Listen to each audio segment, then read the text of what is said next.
La semana recién pasada hablamos acerca de las lecciones relativas a la preparación de la fiesta de los panes sin levadura. Hablamos en relación a las indicaciones que están expresamente explicitadas allí en Éxodo 12, 19, allí cuando nos dice: por 7 días no se hallará levadura en vuestras casas. La semana pasada hablamos respecto de las lecciones que conlleva el cumplimiento de esta indicación bíblica, que es explícita y que se dice que es a perpetuidad.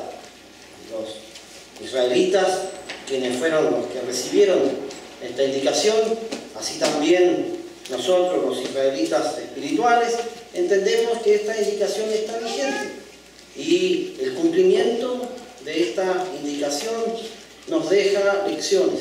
Y cada año uno aprende, repasa, profundiza en esas lecciones. Cada experiencia de limpieza trae a colación estas lecciones y uno de año en año, así como uno piensa como una mesa que está terminada y se va barnizando. De año en año es un barniz nuevo y de año en año y se va engrosando entonces ese barniz. Así también, a medida que pasan los años, uno refuerza las lecciones, las profundiza y algunas veces aprende también nuevas lecciones. Hablamos de lo importante que es planificar la limpieza, debido a que pudiera ser que uno no alcance a terminar, como el caso que está mencionado allí en Segunda de Crónicas 29:1, donde vemos a este rey Ezequías, que hizo lo recto ante los ojos del Eterno, y en donde él se encuentra con un templo que había sido abandonado por los reyes anteriores. Y al ser abandonado, entonces estaba sucio, y hubo que prepararlo. Y ellos, aquí encontrándose con la ley de Dios, conforme a los mandamientos, empiezan a prepararse. El primer mes del año, aquí en Segunda de Crónicas 29:3, está esta escritura. Podemos leer del versículo 1, cuando la escritura dice: comenzó a reinar Ezequías, siendo de 25 años, y reinó 29 años en Jerusalén. El nombre de su madre fue Abías, hija de Zacarías, e hizo lo recto ante los ojos del Eterno. Uno piensa, hombres jóvenes, uno saca las cuentas, 25 más 29, aquí cerca de 50 años. Dice aquí la escritura: e hizo lo recto ante los ojos del Eterno, conforme a todas las cosas que había hecho David su padre. Verso 13, en el primer año de su reinado, en el mes primero, abrió las puertas de la casa del Eterno y las reparó. Bueno, el resto de los versículos uno va viendo cómo se prepararon para las fiestas. Pero el verso 17, y eso fue lo que repasamos la semana pasada, terminaron el día 16. Y según la explicitación bíblica, había que estar listo el 14. Y dice el 17, Segunda de Crónicas 29:17, comenzaron a santificarse el día primero del mes primero. Ya los 8 del mismo mes vinieron al pórtico del Eterno y santificaron la casa del Eterno en 8 días. Y en el día 16 del mes primero terminaron.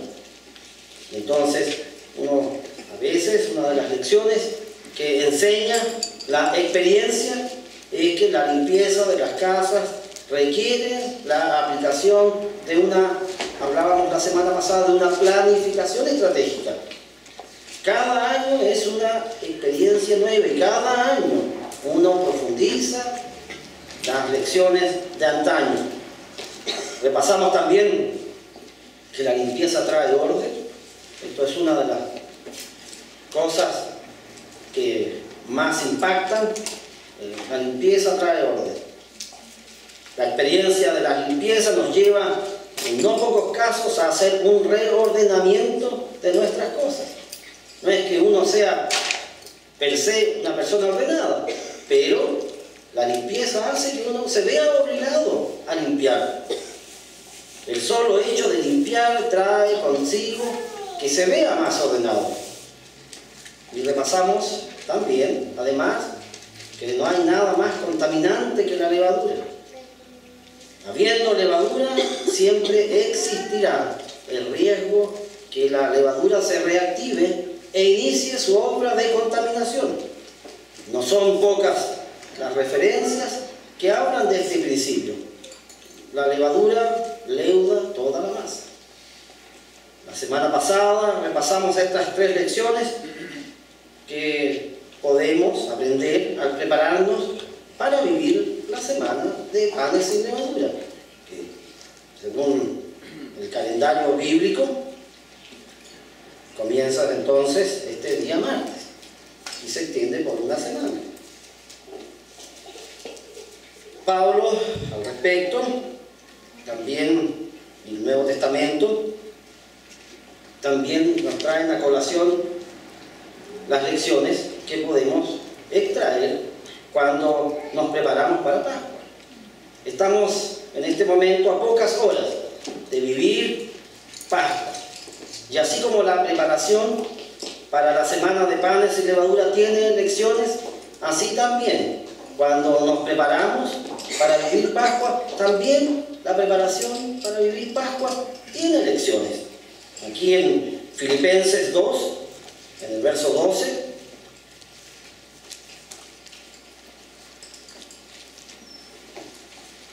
Pablo, por inspiración, escribe lo siguiente.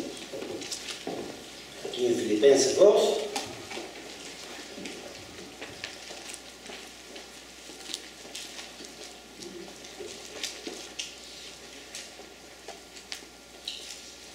en el verso 12,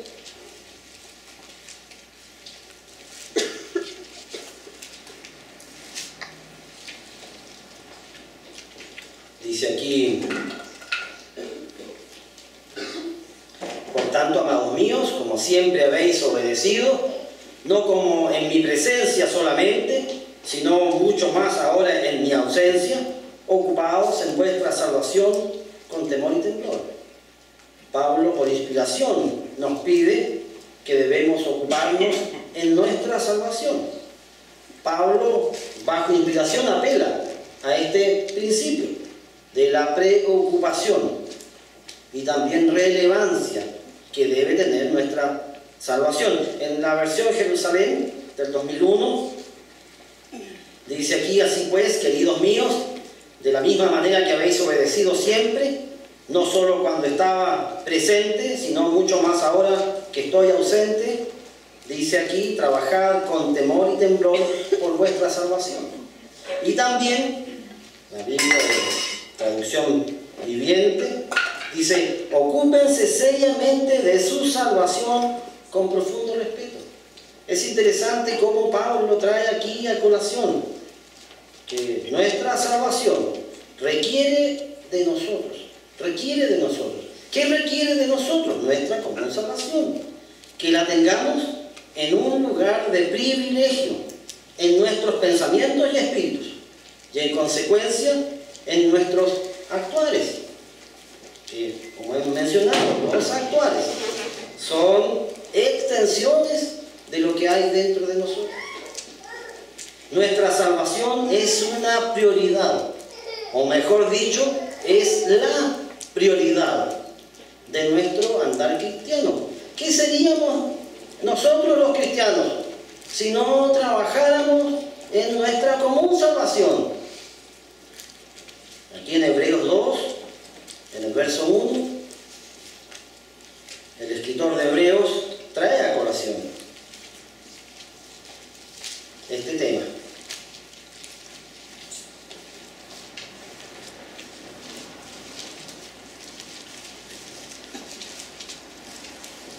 Así es que cuando nosotros pensamos en Pascua y nos enfocamos en Pascua, no podemos no pensar en estos temas. En Hebreos 2, verso 1 dice: por tanto, es necesario que con más diligencia atendamos a las cosas que hemos oído, no sea que nos deslicemos. Así es que si uno no trabaja con su vida espiritual, entonces puede uno deslizarse. Dice, porque si la palabra dicha por medio de los ángeles fue firme, y toda transgresión y desobediencia recibió justa retribución, el verso 3 dice, ¿cómo escaparemos nosotros si descuidamos una salvación tan grande? La cual, habiendo sido anunciada primeramente por el Señor, nos fue confirmada por los que oyeron. Si nuestra salvación pierde prioridad, entonces nuestra vida espiritual está en riesgo. Y alguien podría preguntarme, ¿el riesgo de qué? ¿El riesgo de qué? Bueno, el riesgo entonces dice aquí de escapar, de caer, de perder, de no llegar, de quedarse. De allí que la palabra inspirada de Dios por mano de Pablo dice, la salvación requiere de nosotros trabajo con temor y temblor. Las lecciones de preparación para vivir Pascua reenfocan nuestra vida espiritual.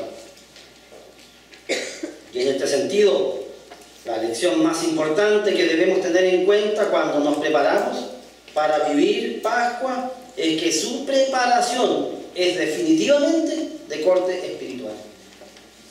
La preparación para vivir Pascua es definitivamente de corte espiritual. La Pascua es un acto de fe y la fe está fuera de lo racional. Eso dice la Escritura. La fe está definida en Hebreos 11 como la convicción de lo que no se ve. Y eso es fuera de la norma de lo racional. La fe es un acto de fe en donde confirmamos y profundizamos nuestras convicciones o convencimientos. Con Pascua se da inicio a nuestra vida espiritual. En 1 Corintios 5, del verso 7,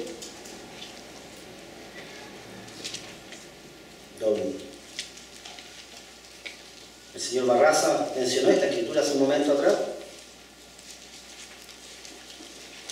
1 Corintios 5, verso 7. Dice aquí, limpiaos pues de la vieja levadura, para que seáis nueva masa, sin levadura como sois, porque nuestra Pascua, que es Cristo, ya fue sacrificada por nosotros. Verso 8. Dice, así que celebremos la fiesta, no con la vieja levadura, ni con la levadura de malicia y de maldad, sino con panes sin levadura de sinceridad y de verdad. Pascua trae a colación los principios en los cuales fuimos llamados. Principios que anuncian desde antes de la fundación del mundo el sacrificio de Jesucristo. Si pensamos en Pascua, uno entonces debe pensar en que este sacrificio fue programado, fue planificado desde antes de la fundación del mundo. En 1 de Pedro 1:16, en 1 de Pedro 1:16, aquí Pedro,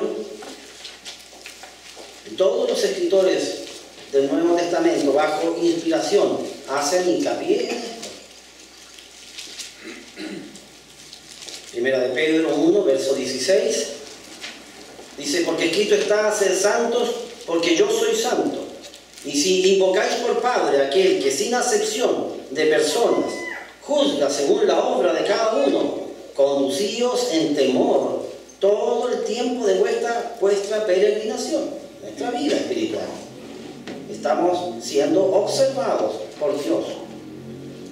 Verso 18, sabiendo que fuisteis rescatados de vuestra vana manera de vivir, la cual recibisteis de vuestros padres, no con cosas corruptibles como oro o plata, sino con la sangre preciosa de Cristo, como de un cordero sin mancha y sin contaminación, ya destinado desde antes de la fundación del mundo, pero manifestado en los postreros tiempos por amor de vosotros.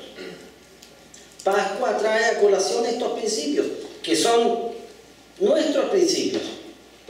Cada Pascua señala estos principios. Cuando uno piensa en que va a vivir una experiencia más de Pascua, cada Pascua es un volver a nuestros principios. Cada Pascua trae a colación los principios rectores de nuestras vidas espirituales. Podríamos decir, Pascua es el principio. La vida espiritual de cada cristiano se inicia o se señala con Pascua. De allí que su preparación es espiritual. Pascua es un tema espiritual. Y así como la fiesta de panes tiene instrucciones explícitas y específicas en cuanto a su preparación, así también Pascua tiene instrucciones explícitas y específicas. Vayamos a estas instrucciones en 1 Corintios 11, 23.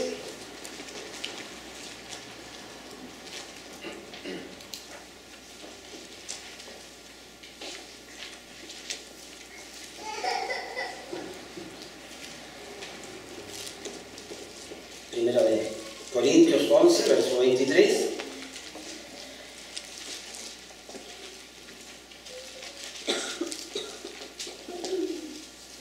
Aquí la Escritura dice: porque yo recibí del Señor lo que también os he enseñado, que el Señor Jesús, la noche que fue entregado, tomó pan, y habiendo dado gracias, lo partió y dijo: tomad, comed, esto es mi cuerpo, que por vosotros es partido.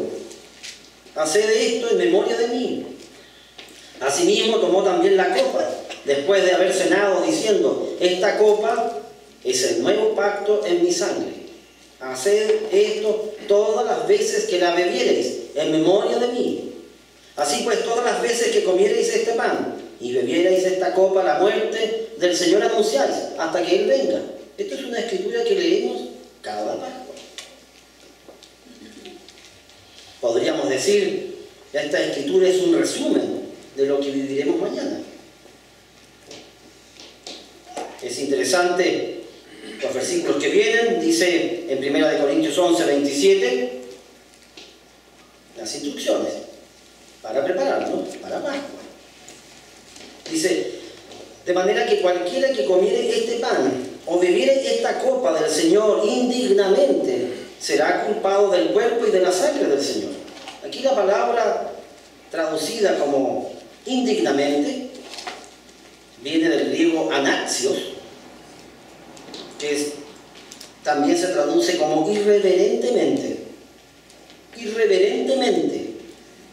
La Biblia de lenguaje simple dice lo siguiente al respecto. Dice: por eso, si una persona come del pan o bebe de la copa del Señor Jesucristo sin darle la debida importancia, peca.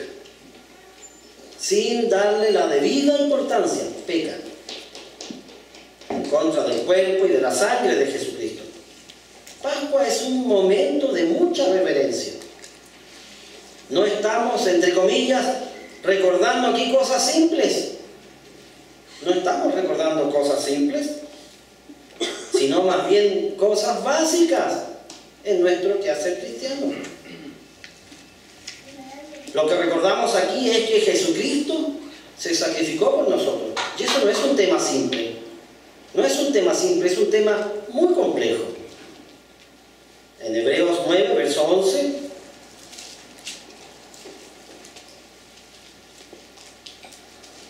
en Hebreos 9, verso 11,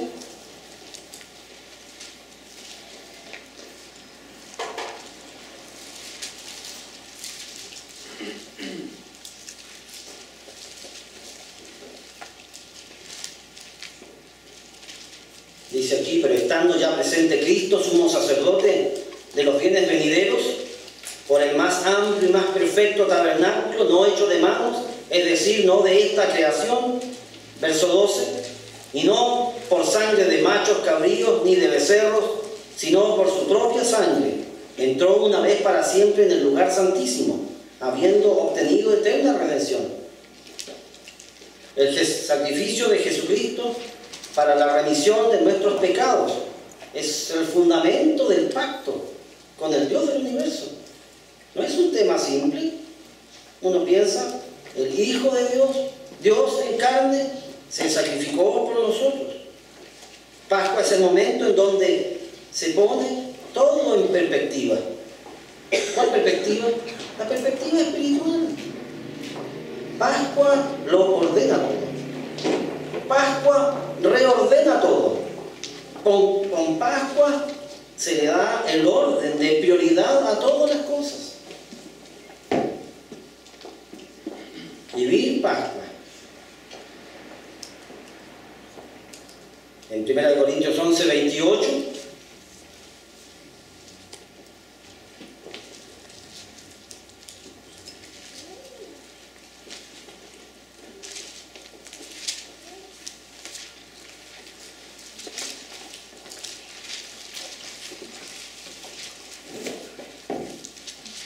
Corintios 11, 28, dice: por tanto, pruébese cada uno a sí mismo, y coma así del pan y beba de la copa. La palabra probar viene del griego dokimazo, que significa exactamente aprobar, prueba, poner a prueba, examinar. Pascua señala este principio rector de poner a prueba o bien examinar detenidamente nuestra vida espiritual. Cuando uno piensa en Pascua y en el tiempo de preparación, uno cae en la cuenta. Pascua es tiempo de balances. Pascua es tiempo de sentarnos a sacar cuentas espirituales.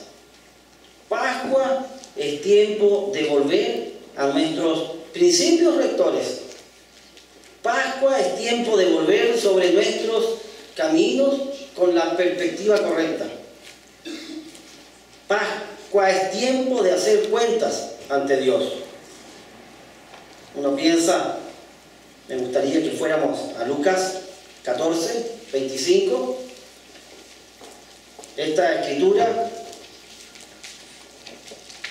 la repasamos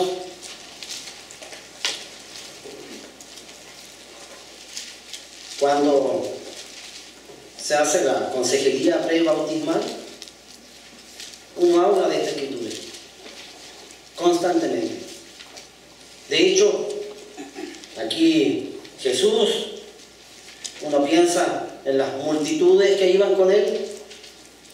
Hace algunos días atrás estuve sacando cuentas. Para Pentecostés habían 120 personas, ¿verdad? Si uno piensa en los discípulos de Jesús, 12. Saquemos a Judas, que no tenía que la escritura muestra, ¿verdad?, que fue desechado. Traicionó a Jesús. 11.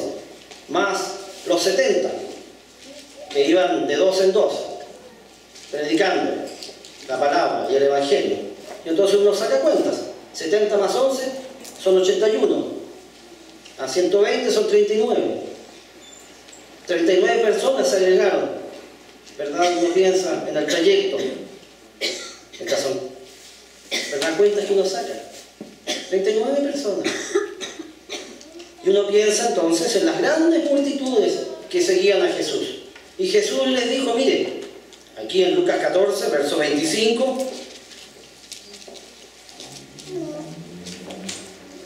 dice: grandes multitudes iban con él, y volviéndose les dijo.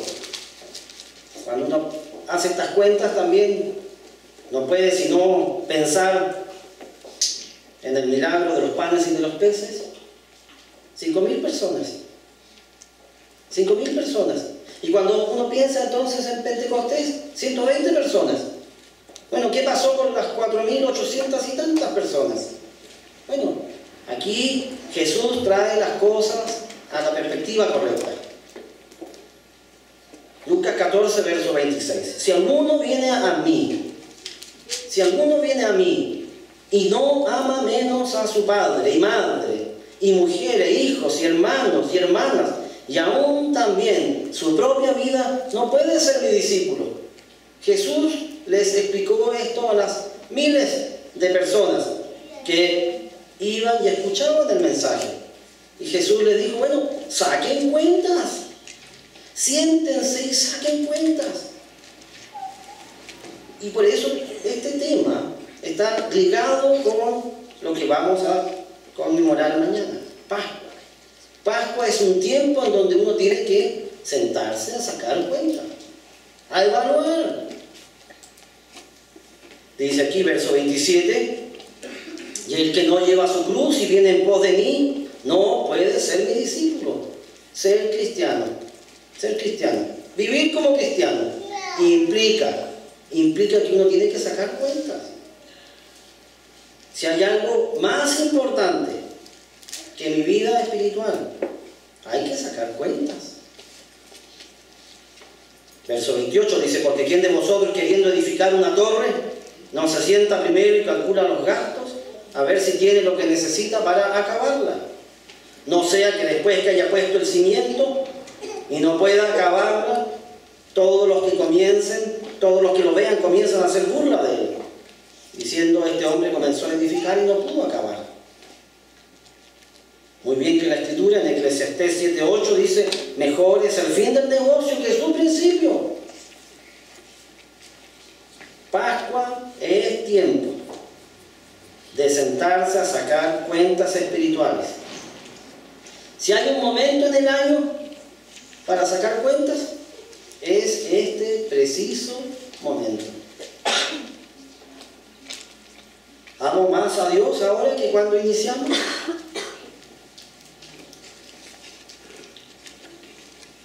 Pascua se debe guardar en espíritu y en verdad. Pascua no es solo un rito, es mucho más que un rito. Pascua es la clave para entender el todo de nuestra salvación. De allí que Pascua debe ser preparada con temor y temblor, debido a que es la clave de nuestra salvación. Sin perdón no hay reconciliación. Pascua trae a colación que Cristo pagó por nuestros pecados. Él se sacrificó. Aquí en Colosenses 2,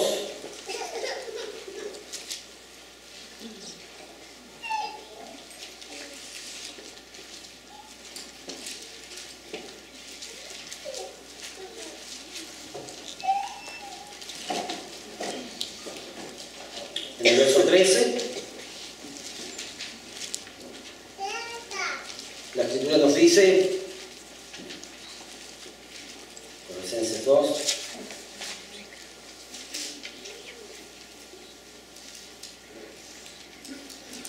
verso 13, dice, y a vosotros, estando muertos en pecados y en la incircuncisión de vuestra carne, os dio vida juntamente con él, perdonándoos todos los pecados, anulando el acta de los decretos que había contra nosotros, que nos era contraria, quitándola del medio y clavándola en la cruz. Pascua es el momento en donde nos encontramos con la misericordia infinita que tiene Dios para con nosotros. Aquí en Primera de Pedro 1:3,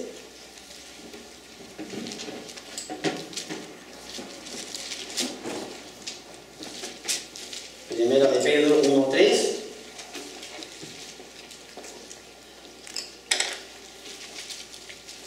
aquí la Escritura dice, bendito el Dios y Padre de nuestro Señor Jesucristo, que según su grande misericordia nos hizo renacer para una esperanza viva por la resurrección de Jesucristo de los muertos, para una herencia incorruptible, incontaminada e inmarcesible, reservada en los cielos para vosotros, que sois guardados por el poder de Dios mediante la fe, para alcanzar la salvación que está preparada para ser manifestada en el tiempo postrero.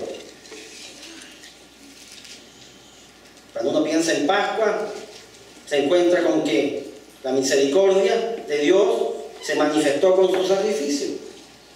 En Efesios 2,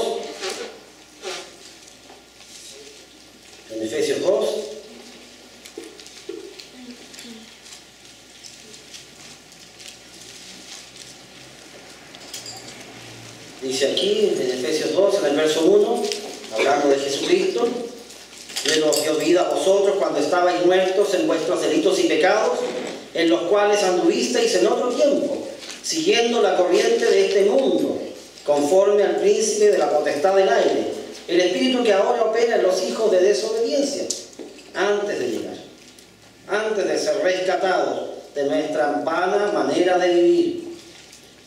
Dice aquí, verso 4, pero Dios, que es rico en misericordia, por su gran amor con que nos amó, aun estando nosotros muertos en pecados, os dio vida juntamente con Cristo. Por gracia sois salvos. Y juntamente con Él nos resucitó.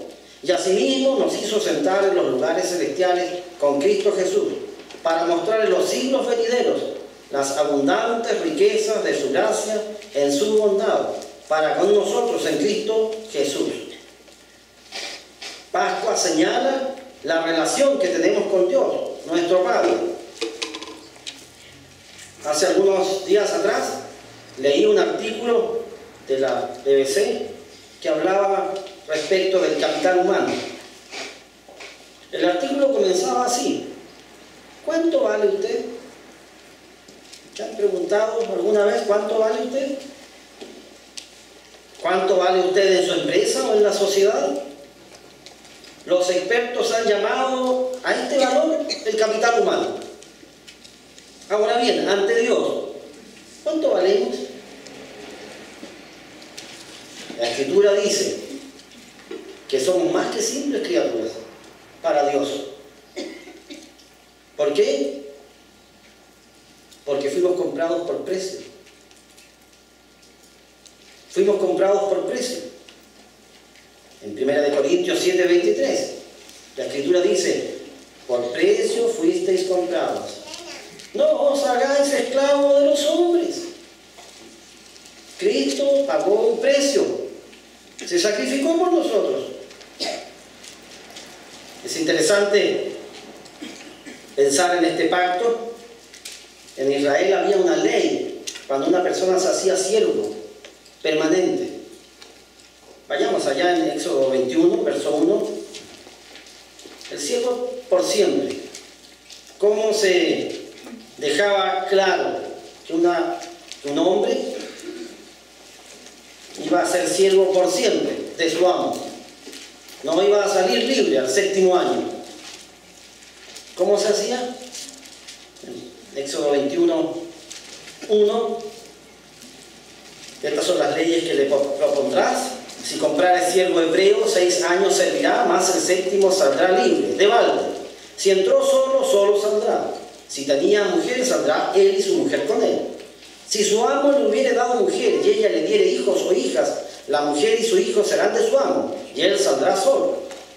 Y si el siervo dijere: yo amo a mi señor, a mi mujer y a mis hijos, no saldré libre, entonces su amo lo llevará ante los jueces y le hará estar junto a la puerta o al poste, y su amo le horadará la oreja con una lesna, y será su siervo para siempre.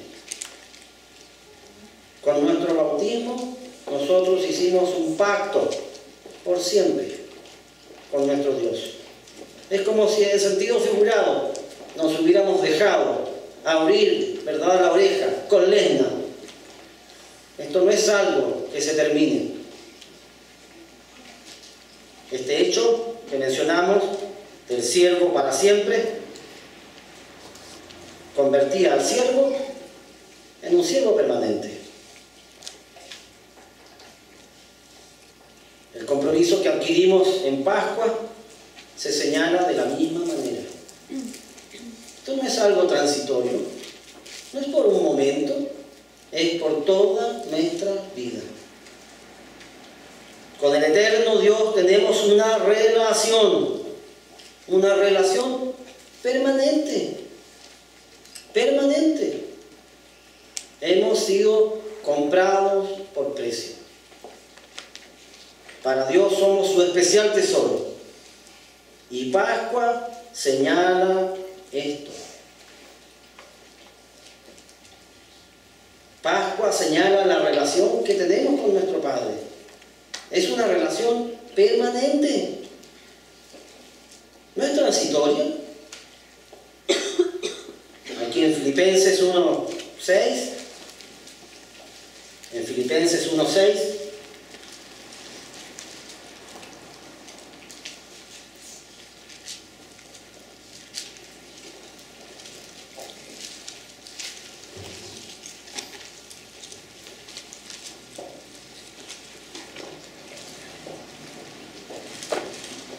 Filipenses 1:6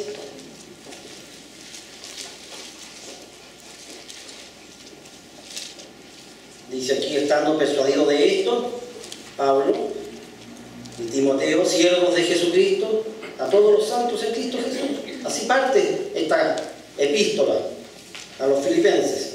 Pablo y Timoteo, siervos de Jesucristo, a todos los santos en Cristo Jesús, que están en Filipos, con los obispos y diáconos. Dice aquí: estando persuadido de esto, que el que comenzó en vosotros la buena obra, la perfeccionará hasta el día de Jesucristo.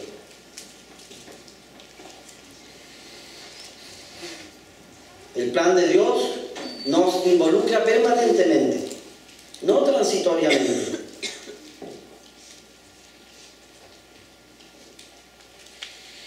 Pascua señala la perfección de este plan, la permanencia de las promesas. Dios no nos llamó para dejarnos en el camino. Ese es un comportamiento más bien humano. Dios no es así. Dios inició con nosotros una buena obra y trabajará con nosotros hasta el día de Jesucristo. Pascua señala que somos más que vencedores. En Romanos 8,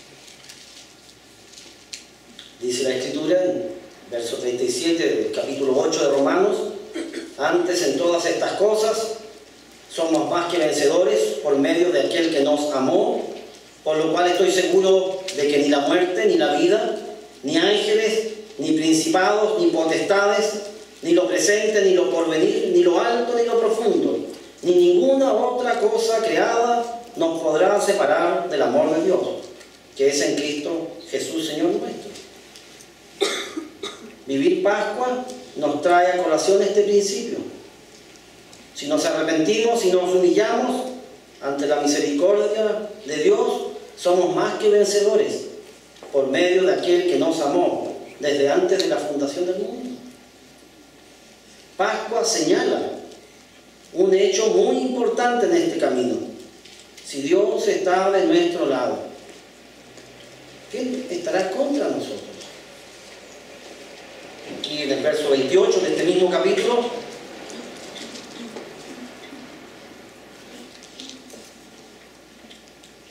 la Escritura dice: y sabemos que a los que aman a Dios todas las cosas les ayudan a bien. Esto es, a los que conforme a su propósito son llamados. El verso 31 dice: ¿qué pues diremos a esto? Si Dios es por nosotros, ¿quién contra nosotros?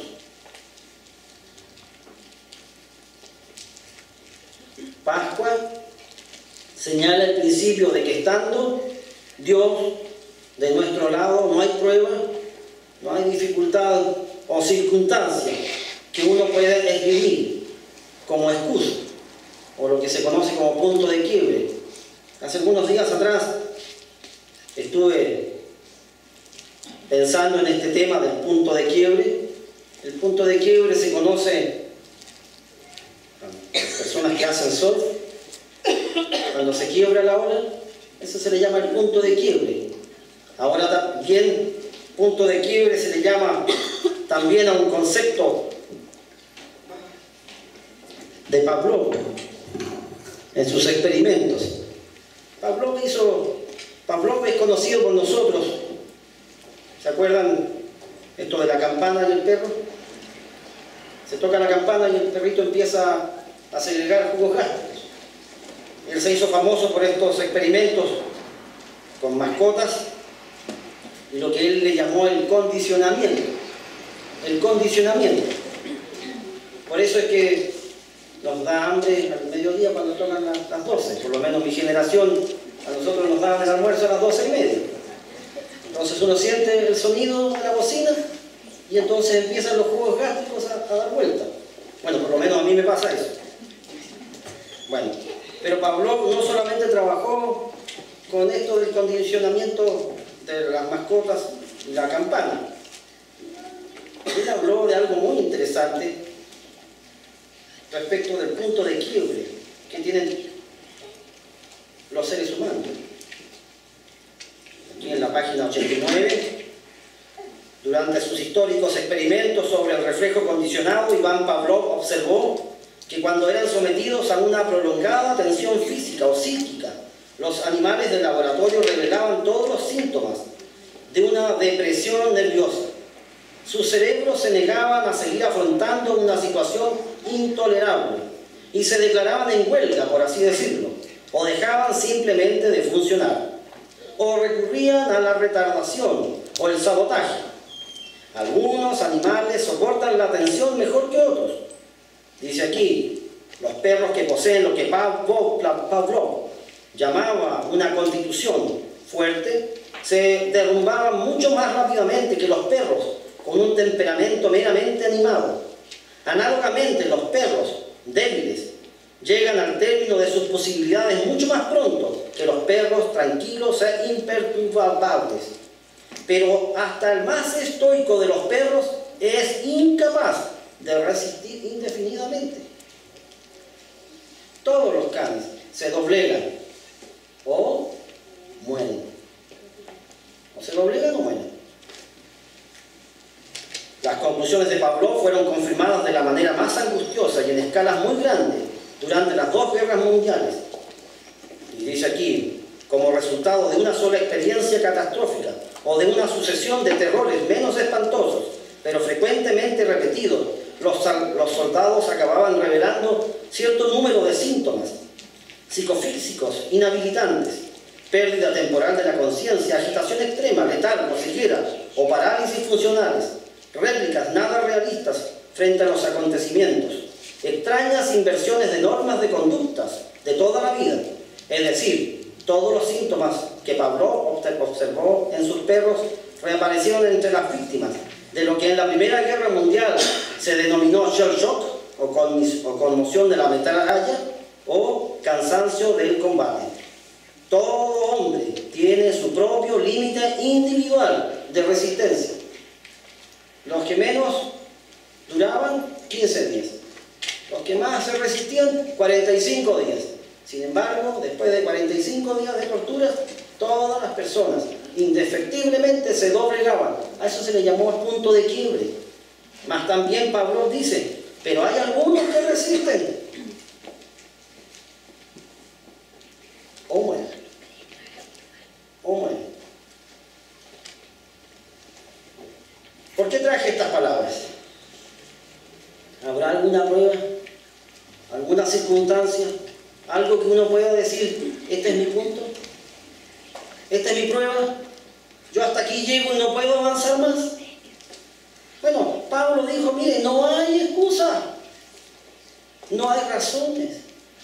Si nos humillamos ante la presencia de Dios, con temor y temblor, Dios sigue trabajando. Porque Dios siempre está ahí.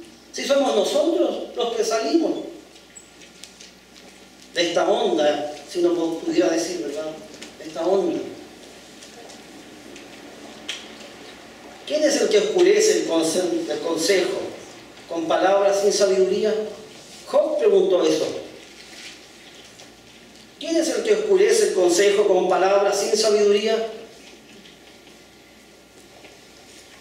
Cuando nos preparamos para Pascua, uno no puede no caer en la cuenta que nuestras verdaderas luchas son espirituales. Y cuando uno se pregunta, ¿quién es el que oscurece el consejo con palabras sin sabiduría? Satanás y sus huestes espirituales.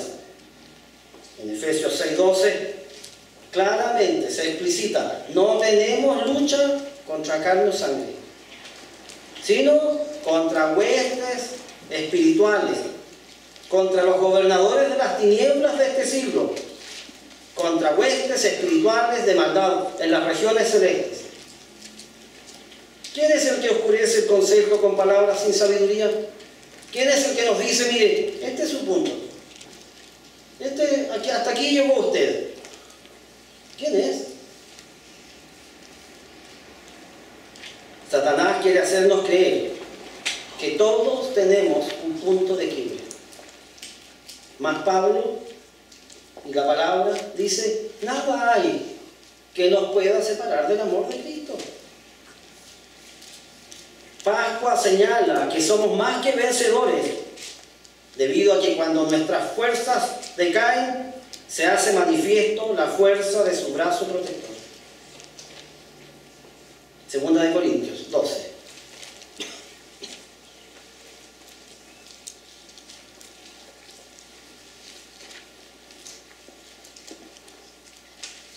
Verso 1.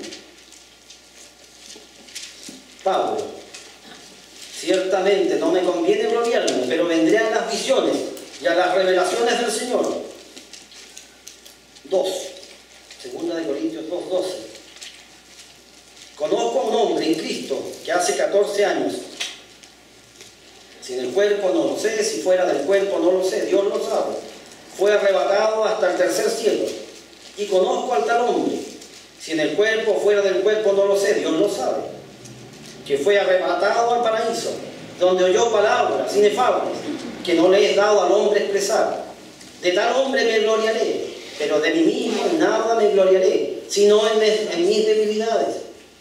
Sin embargo, si quisiera gloriarme, no sería insensato, porque diría la verdad, pero lo dejo para que nadie piense de mí más de lo que en mí ve u oye de mí, y para que la grandeza de las revelaciones no me exaltase desmedidamente.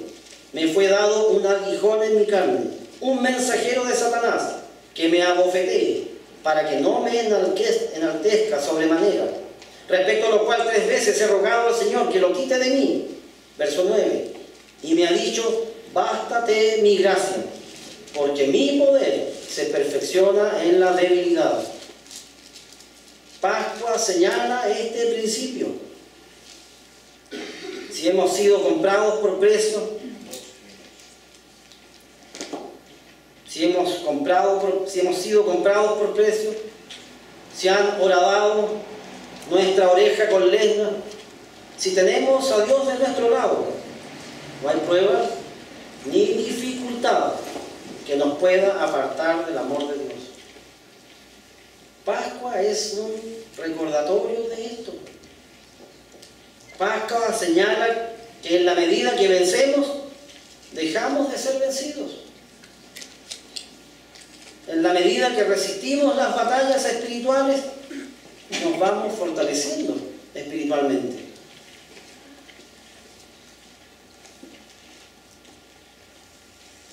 Pascua es un recordatorio de que bajo la sombra del Omnipotente podemos vivir confiados.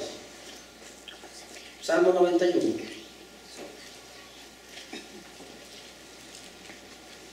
Verso 1. El que habita al abrigo del Altísimo morará bajo la sombra del Omnipotente. Diré yo al Eterno: esperanza mía y castillo mío, mi Dios, en quien confiaré. Él te librará del lazo del cazador, de la peste destructora. Con sus plumas te cubrirá, y debajo de sus alas estarás seguro. Escudo y adarga es su verdad, no temerás el terror nocturno, ni saeta que huele de día, ni pestilencia que ande en oscuridad, ni mortandad que en medio del día destruya. Caerán a tu lado 1000 y 10.000 a tu diestra, mas a ti no llegará. Pascua es un recordatorio de que bajo la sombra del Omnipotente podemos vivir confiados.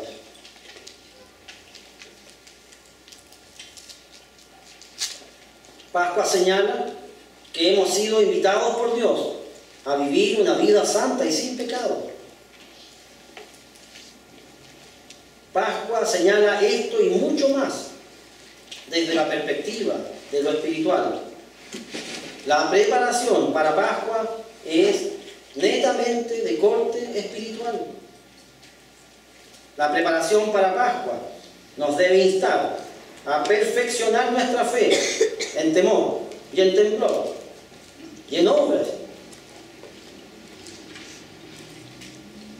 Pascua señala el hecho de que Dios es el que está a cargo de nuestras vidas y por esto mismo debemos aprender a descansar en Él. En 1 de Pedro 5:6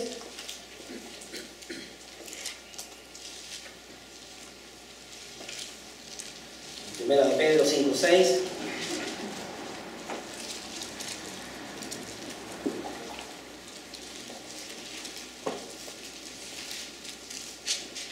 dice: humillaos pues bajo la poderosa mano de Dios, para que Él os exalte cuando fuere tiempo, echando toda vuestra ansiedad sobre Él, porque Él tiene cuidado de vosotros.